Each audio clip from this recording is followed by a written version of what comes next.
Nintendo fans are losing their minds. I feel particularly bad for Metroid Prime fans because you guys have been edged for 17 years at this point, all foreplay, no climax, because Nintendo just confirmed another Nintendo Direct, but it's not what you might think. Nintendo fans have been begging Nintendo for more Nintendo Directs and more official information, but what they really want is first party game news. So what does Nintendo do? Well, at the end of July they announce a partner showcase, and then people's focus shifts to the next Nintendo Direct. When is it? What is it? And boom, out of nowhere we get another announcement, which by the way was correctly called by Switch Force. He's a Nintendo YouTuber. If you guys haven't seen his channel, check it out. He doubled down on it, said we're getting a Direct this week, but he made it very clear that what we're getting is an indie Direct. And lo and behold, today we get the announcement that Nintendo has announced a Direct coming on the 7th, August 7th of 2025. So today we're going to jump into news regarding the indie Direct, what this means for the future of the Switch 2, as well as really big news about game key cards and the future of Nintendo Switch physical games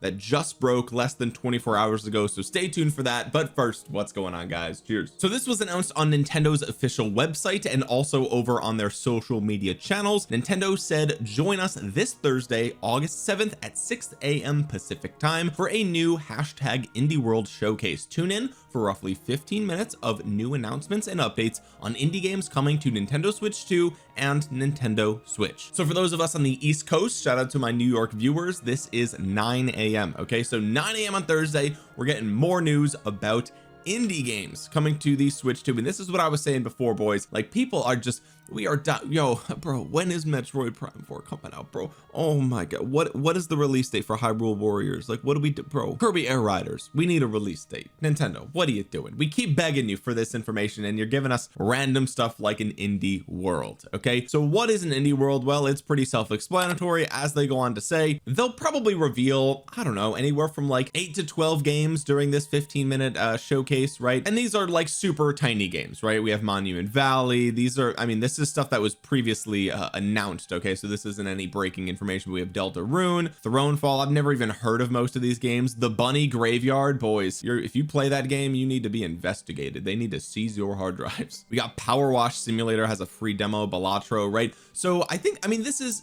first of all, this is kind of exciting, right? I know that all of us are looking for first party information, but at the end of the day, we're kind of in a new era of gaming where indie games really sometimes are the most exciting game releases of the year, because year after year now we've seen AAA releases come out. They're not polished. It's a lackluster release. It's too safe. It's too boring. It's too predictable. It's this, that, and the other thing. And the truth is that a lot of times these days it feels like AAA games are too big to succeed. And oftentimes some of the best games in the last couple of years haven't even been AAA releases, right? We look at Expedition 33, we look at Balatro, we look at Baldur's Gate, right? That was like a AA release, not AAA. But the indie scene is also really exciting, right? Because these AAA studios spend hundreds of millions of dollars on these games. They can't really afford to take any risks anymore, which is really honestly sad, which leaves it to the indie developers. The indie developers are the ones that are doing the new creative things. They're taking risks, they're trying things new, and a lot of these games fail. A lot of them flop, a lot of them are garbage, and you've never heard of most of the stuff that we see on this very webpage. But some of them you have heard of, like Balatro, right? Like some of these games end up being really big. So TLDR, an Indie World Nintendo Direct is coming this week in just 2 days. I think it's exciting, but it's probably not going to have any of the information that you or I are looking for. So it is still all in all kind of a disappointment, right? Let's see what the comments have to say here. Everything but that first party Direct, huh? Yeah, that's pretty much what everyone's thinking right now. 33 days till Silksong.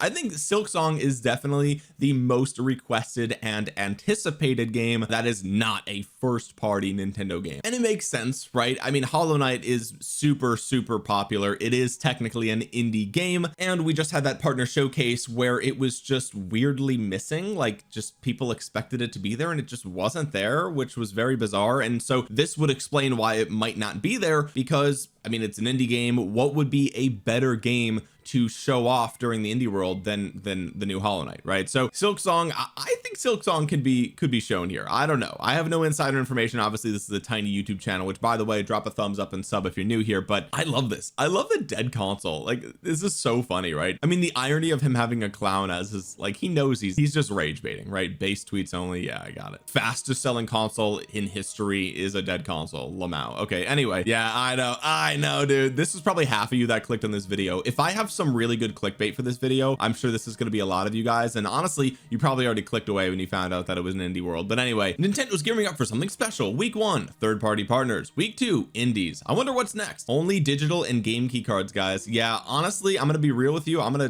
just say it right now. I think all of this is going to be digital. I think it's all going to be digital. There might be a couple of game key cards. Silksong might do something special. Maybe they'll have the full game on the cartridge, which wouldn't make any sense if we still have 64 GB cartridges. But maybe they'll do like a, wouldn't it be cool if they did a Hollow Knight amiibo, right? Like a Silksong amiibo for the release, and then made it like a limited edition or something like that. That way they actually have an excuse to sell a physical copy, which then they can kind of make up for the cost of the cartridge, the full game being on the cartridge. I don't know. I mean, we're just getting this is just a hype train here. This is probably not going to happen. But anyway, this dude right here, Switch Force, hope you're getting a wave of apologies this afternoon. Yeah, honestly, they deserve it, because I saw over on Reddit people were tearing Switch Force apart, saying that it's not going to happen, there's no direct coming, just so like people blaming him for just, you know, spreading hype and misinformation, and it's all, and like it turned out to be right. He was right. I don't know, dude. Maybe it's because of the recent beat 'em ups drama with the fake Nintendo Direct leak or whatever. Leak, it wasn't even a leak, it was like a rumor. But anyway, maybe that's why people are on edge and calling him like a, just, you know, calling it fake news. But it wasn't fake news, it was real. All right, let's move on to the next big piece of news here. Taiwanese manufacturer's fiscal update could hint at more storage sizes for Switch 2 game cards. Macronix, a Taiwanese manufacturer of storage products, has been working with Nintendo to produce game cards for video game consoles over many years. In the company's latest fiscal update, Macronix revealed that its ROM products are primarily used in Nintendo Switch 2 and Nintendo Switch game cards. They've also revealed that they're planning to use both in-house MLC NAND and outsourced 3D NAND to produce cartridges in the future, depending on capacity requirements. Macronix's latest statement could indicate that Nintendo Switch 2 game cards will receive additional storage sizes in the future. At the moment, Nintendo Switch 2 game cards only exist in one storage size and come at a hefty cost, which has led to many third-party publishers opting for game key cards, right? And so this is kind of the big news here. Lots of people are reporting on this, but the reason that people think that we could be getting storage capacities higher or lower than 64 GB is because the company's plans being announced here to meet varying storage size requirements only makes sense in reference to the Switch 2, because the Switch 1 already has varying game card sizes, right? And so this statement wouldn't make any sense for the original Switch. It would only make sense for the Switch 2. So honestly, I think it's all but confirmed that there will be more sizes available for Switch 2 cards. Now here's the thing, boys, we don't know if it's going to be bigger or smaller than 64 GB, because there are some games on the market that simply will not fit on a 64 GB cartridge, right? I mean, we're talking about the Call of Duties of the world. These games they simply cannot fit on a 64 GB cartridge. Therefore, it would, you know, it would make sense that they would have a larger storage size, because don't forget, okay, the original reason for the game key card is not what people think. People think that the original reason of the game key card was for smaller games to have an alternative to the 64 GB cartridge. That was not the intended use of the game key card. Nintendo has come out and explicitly said that the function of the game key card is for the bigger games that do not fit on a 64 GB cartridge. They will have no choice but to go with a game key card, because there is no alternative. Whereas let's say your game is 16 GB, you still have the choice of going on a 64 GB cartridge, but you can opt for the game key card because it's cheaper, right? So it ended up kind of backfiring, where Nintendo meant it to be for really big games, but it turned out to be the case that it was really just used by the smaller games because they don't feel like paying for a 64 GB cartridge. So it could be the case that Nintendo sees that as the trend and says, okay, fine, what we'll do is release a bigger storage size for the bigger games, maybe a 128 cartridge or something like that, and that will be for the, you know, the Call of Duties that are planning on coming to the console potentially, right? That is one way to look at this.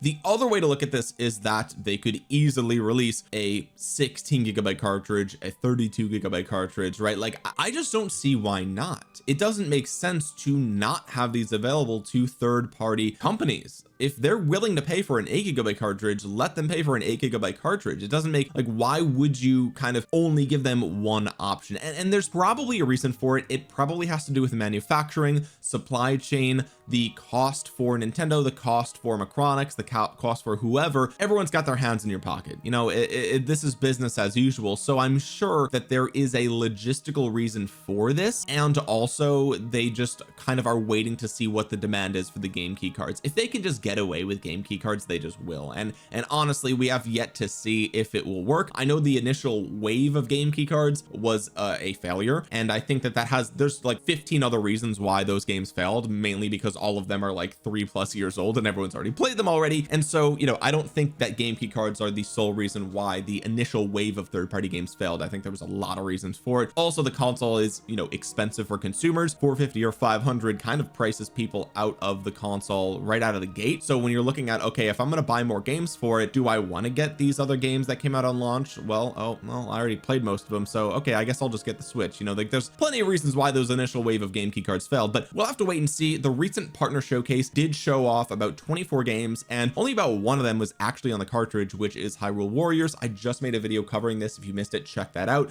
But I think this upcoming wave of third-party games, so for the next 3 months or so, is really going to show us, do people care about game key cards or not? If all of these upcoming games fail just like the original release, then we can't say that they were priced out because they bought the console months ago. So that will kind of be the telltale sign, but this is still good news. There's a chance we get smaller cards. It could be bigger cards, like we can't forget that, right? It could be that they're going to stick with 64 and then release a 128 and say, okay, the bigger games can go on there, smaller games go on the key cards, and then GG, we're back where we started and nobody's happy, right? But that's kind of just the big update from this morning. I just want to share with you guys the new indie world is coming, and there is hope. There is a light at the end of the tunnel for the game key cards. I personally am still black-pilled. I personally think that game key cards are not going anywhere. I think that they will continue to be a large portion of the switch to physical space. Unfortunately, that's currently what I expect to be the outcome here, but I could absolutely be wrong because I didn't predict this happening. So like, who knows? And I hope I'm wrong. Let me just be clear. I want to be wrong. I'm a physical game collector. I want my games fully on the cartridge. So I hope I'm wrong about this, but we'll have to wait and see. Let me know what you guys think in the comment section below. While you're down there, drop a thumbs up. Really helps out the small channel a ton. Consider subscribing if you're new here. And with that being said, guys, thank you so much for watching. This has been Omniarch. I will talk to you guys again soon. Peace.